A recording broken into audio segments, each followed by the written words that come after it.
e nós temos hoje ele em nosso estúdio para falar como tem sido toda essa campanha. Seja muito bem-vindo. Muito obrigado, Lian. Um prazer estar aqui. Aliás, uma honra. Adorei os estúdios. Vai ser um prazer trocar ideia. Então, para a gente começar a nossa entrevista, quero questionar o senhor, né? O que levou a fazer essas visitas, agendas aqui, principalmente em Ponta Grossa e a região dos Campos Gerais? Olha, eu sou pré-candidato à presidência da República e eu estou rodando basicamente o país todo.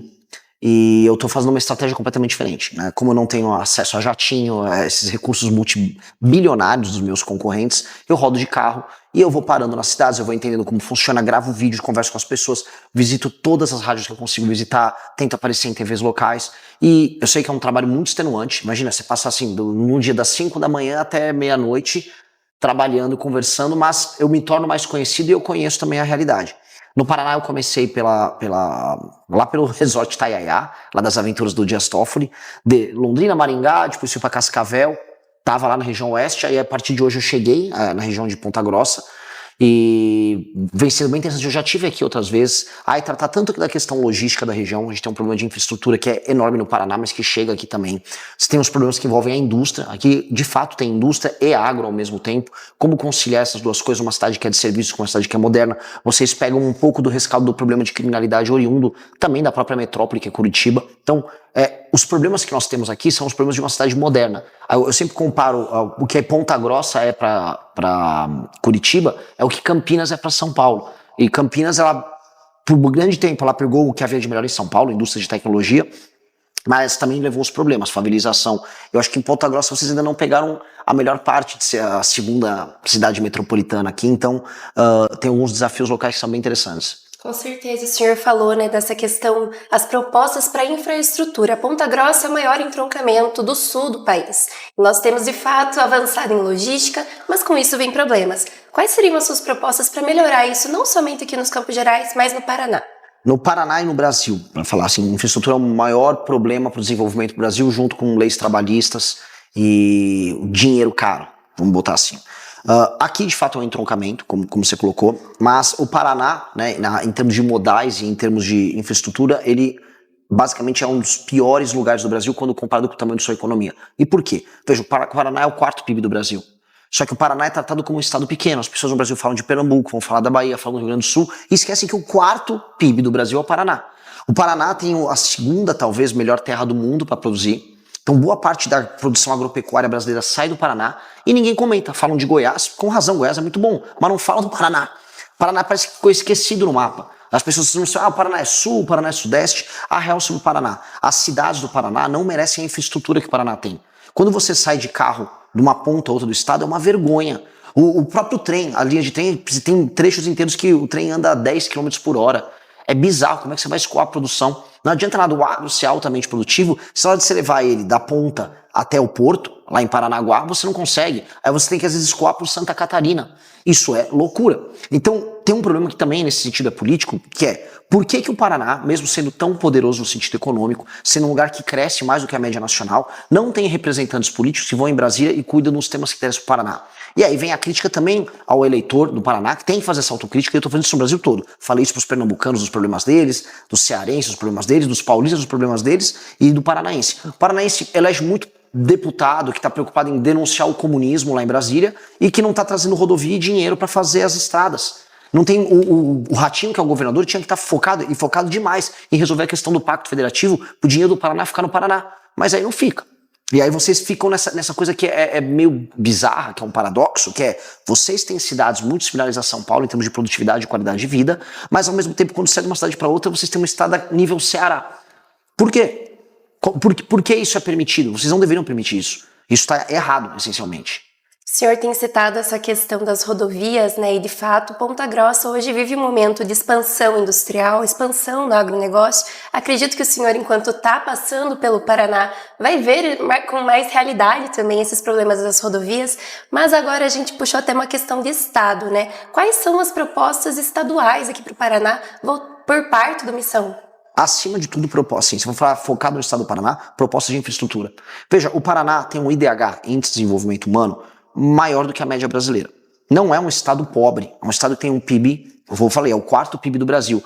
Tem um PIB per capita alto, não é um estado muito desigual. Eu vi estados no Nordeste profundamente desiguais. Aqui a desigualdade é um pouco menor. Os índices de violência no Paraná são menores do que do resto do Brasil, ainda que existam. E mesmo a questão da favelização, com o problema de habitação, é menor no Paraná do que nos outros lugares. Aqui há problemas basicamente de infraestrutura, né, se eu for falar problemas estritamente paranaenses, não só problemas brasileiros. E esses problemas de infraestrutura demandam muito investimento. Já houve no passado tentativas de investimento que redundaram em corrupção. A gente teve escândalo de corrupção envolvendo pedágio no estado inteiro. Então o Paraná, eu volto a colocar, ele tem que se ver como um estado grande e tem que exigir pautas de estado grande. Rodovias duplicadas, rodovias com canteiros separando, não dá pra você andar em estrada de mão dupla o caminho inteiro, como eu fiz de Cascavel pra cá. Isso é loucura. Caminhão desviando do buraco, você podendo se chocar diferente com o caminhão. As pessoas têm medo de pegar a estrada e não está valendo a pena para o agricultor, por exemplo, produzir e mandar num porto que tem no próprio estado, que é Paranaguá. Infraestrutura é de longe o maior problema dos paranaenses. E eles percebem isso. Outro problema que tem, que é um problema endêmico no Paraná, é corrupção. Você vai pegar boa parte das cidades pequenas no Paraná, são tomadas por famílias corruptas, que é um problema que existe no Nordeste, mas não existe tanto, por exemplo, em Santa Catarina, ou tanto no próprio Rio Grande do Sul. Rio Grande do Sul tem outros problemas. Aqui vocês têm umas famílias antigas que dominam certas políticas locais, envolvidas em escândalos de corrupção muito antigos, e as pessoas acabam, né, nunca anda, isso nunca muda, e de fato é um problema para ser encarado. E aí a gente tem que alterar a nossa legislação federal que enfrente crime de colarinho branco, por exemplo, voltar com a prisão em segunda instância, que é um tema que foi derrubado para derrubar a Lava Jato, como fizeram isso anos atrás, que aí você começa a combater a criminalidade de colarinho branco, essas famílias corruptas com mais intensidade.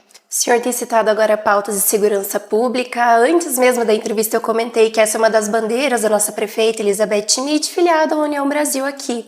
Nós temos também tratado dessa questão de investimentos em segurança pública para Ponta Grossa e região, mas eu gostaria de ouvir com mais minuciosidade também quais são as propostas para solucionar esse grande problema que o senhor apresentou, não somente questão política e corrupção, mas de fato a segurança dos cidadãos paranaenses. Olha, o problema, como presidente da República, eu tenho que solucionar um problema para todos os brasileiros, porque eu vou mexer com leis federais. Só que isso vai impactar para o bem na região aqui do Paraná e a região de Ponta Grossa. Como? Bem simples. As leis penais no Brasil são leis muito fracas. E as leis de processo penal são leis que soltam bandido. Então, se um bandido é pego, quando pego, a pena dele é baixa. E aí, quando ele vai pra cadeia, vem um juiz e vai dar uma canetada, falando, não, ele vou pregredir a pena dele, ele ia cumprir 10 anos, vai ficar só 3, só vai ficar 2, e volta pra rua. Então a gente tá tendo casos de violência contra a mulher, casos de assaltos, casos horríveis de violência sexual, que a gente tá vendo, em todos os casos, os bandidos são reincidentes. O reincidente tem que ter a pena dele muito agravada. Então, se hoje no Brasil, um cara que rouba um celular, vamos ser honestos, ele nem vai pra cadeia. Se vai com um roubo à mão armada, não fica 6 meses, 1 ano. Um cara nos Estados Unidos faz um roubo de um celular à mão armada, se ele aponta uma arma pra alguém, é 15, 20 anos de cana. E se ele for reincidente, é capaz ainda de ficar 40, 50 anos, ele nunca mais, a vida dele ser desperdiçada por conta desses assaltos. O que a gente tem que fazer é trazer esse tipo de legislação pra cá. E aí tem uma segunda coisa, as facções criminosas. Nós temos que ter uma lei, a gente chama de direito penal do inimigo, é uma tese que foi trazida por um professor alemão que chama Günther Jacobs, e a tese trata quem pertence a uma facção criminosa como alguém que não está, vamos dizer, circunscrito à lei brasileira, ou seja, ele não reconhece a lei brasileira como a lei dele, ele faz a própria lei, é por isso que eles dominam favelas, eles dão ordem nas pessoas nas favelas. O que nós vamos fazer com essas pessoas o direito brasileiro vai ser diferente, ele vai ser mais rápido e mais duro. E aí vai permitir que a polícia e o sistema de justiça pegue esses caras e coloque na cadeia mais rápido com penas muito mais duras. A gente precisa destruir as facções, até porque vocês também têm problemas com facções aqui. O PCC está presente aqui no estado do Paraná, ele usa o Paraná também como rota para escoamento de droga, vocês têm problema disso no Porto de Paranaguá e nós vamos ter que atuar de maneira muito enfática nisso.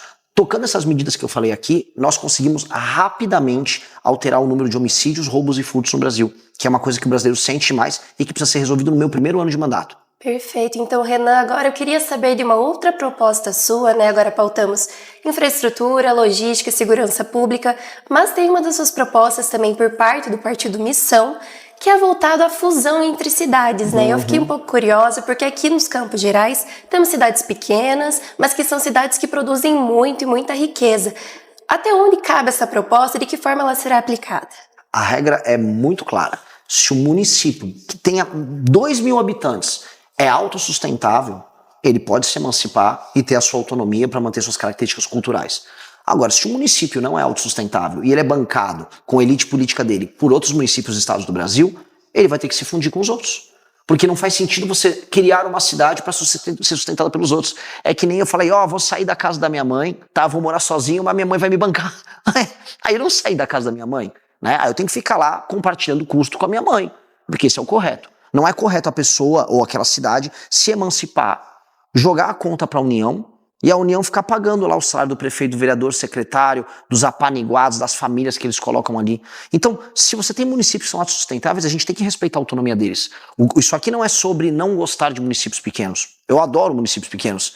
Isso aqui é sobre, na prática, não gostar de famílias vagabundas que administram esses municípios para sugar o dinheiro, na verdade, de outros municípios do Brasil.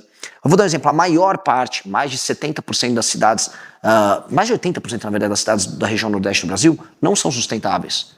E tem muitas microcidades de 3, 5, 6 mil habitantes. Na prática, aquelas cidades são bancadas por cidades como Ponta Grossa, que são cidades produtivas, que geram arrecadação.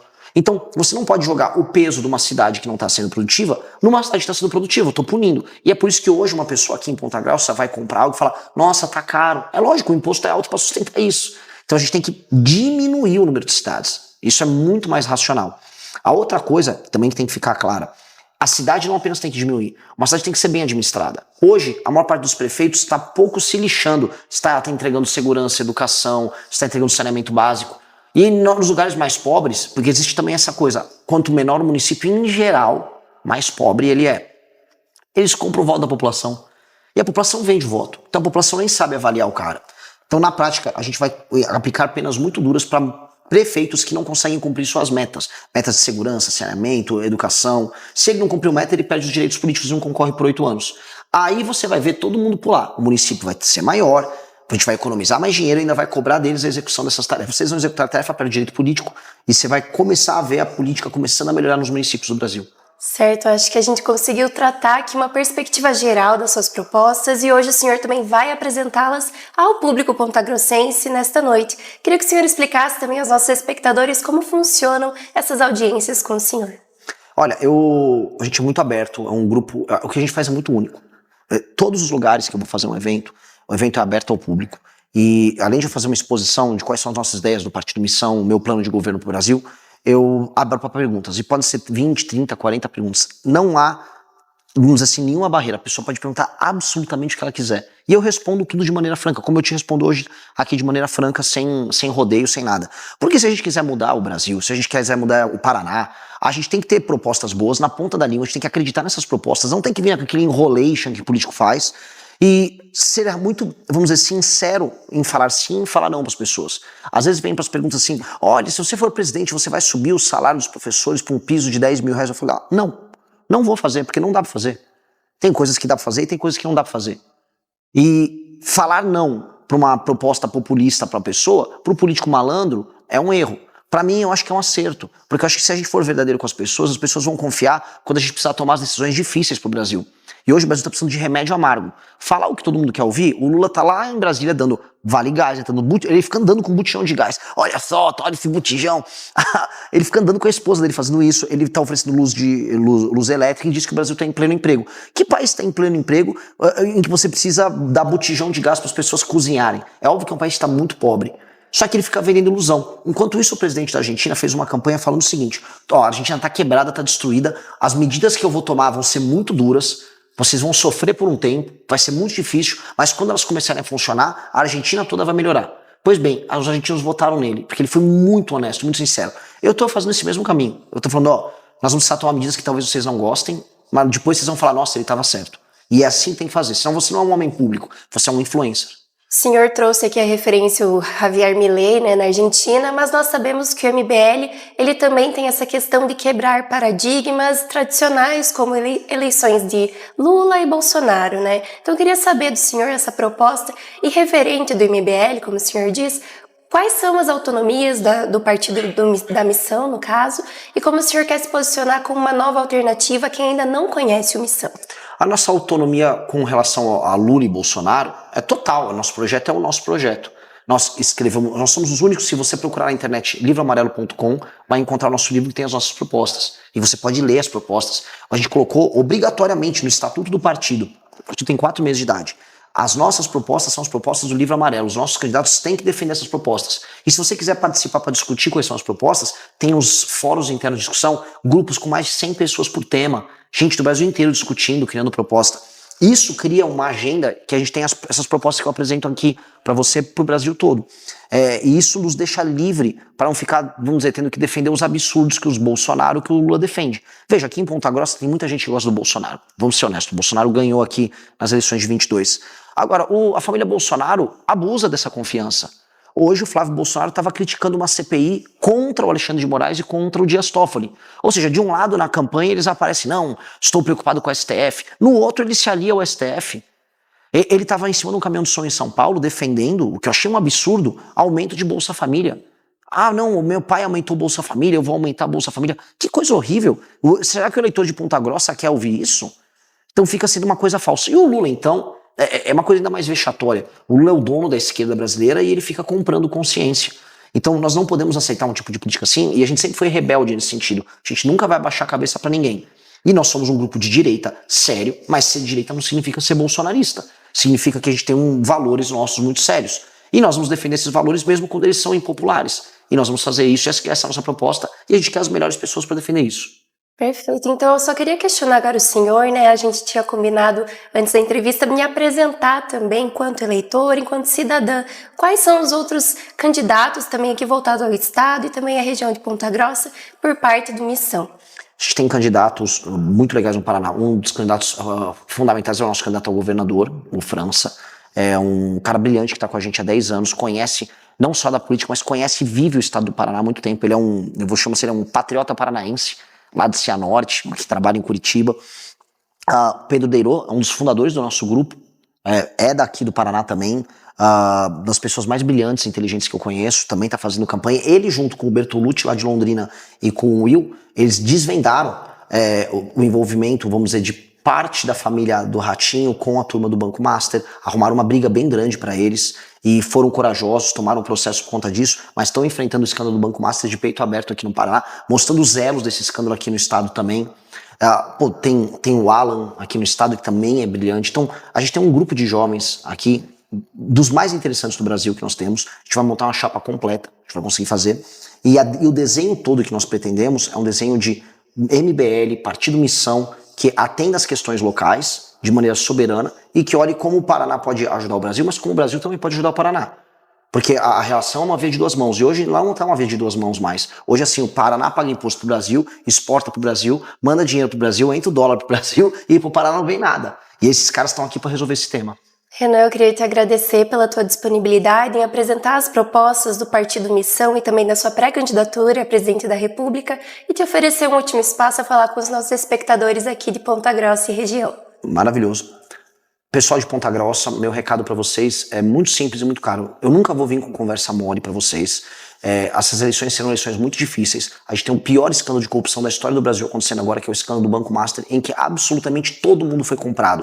Gente do STF foi comprada, gente de direita foi comprada, gente de esquerda foi comprada, gente do centrão comprada. Tá todo mundo comprando e todo mundo se vendendo. Eu tô falando aqui como alguém que nunca se comprou e nunca foi vendido para ninguém. Eu sou uma pessoa verdadeira, sincera, honesta, sempre fui de direita, sempre combati a corrupção, mesmo quando a corrupção estava no nosso próprio campo da direita. E o meu recado para vocês é claro, nós precisamos de um remédio amargo. Você trabalha e produz. A pessoa que trabalha e produz tem que se ver representada no discurso e não só na propaganda.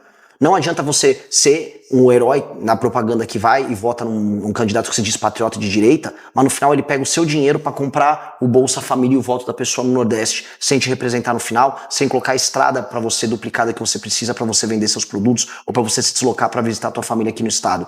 Representar e defender o estado do Paraná é tratar você como gente e não tratar você só como um eleitor. E é isso que eu vim fazer aqui, custe o que custar. E talvez falar coisas que você não goste, mas eu prefiro ser amargo com você falando a verdade do que mentir para você com palavras doces. Obrigado pela oportunidade. Obrigada novamente pela disponibilidade.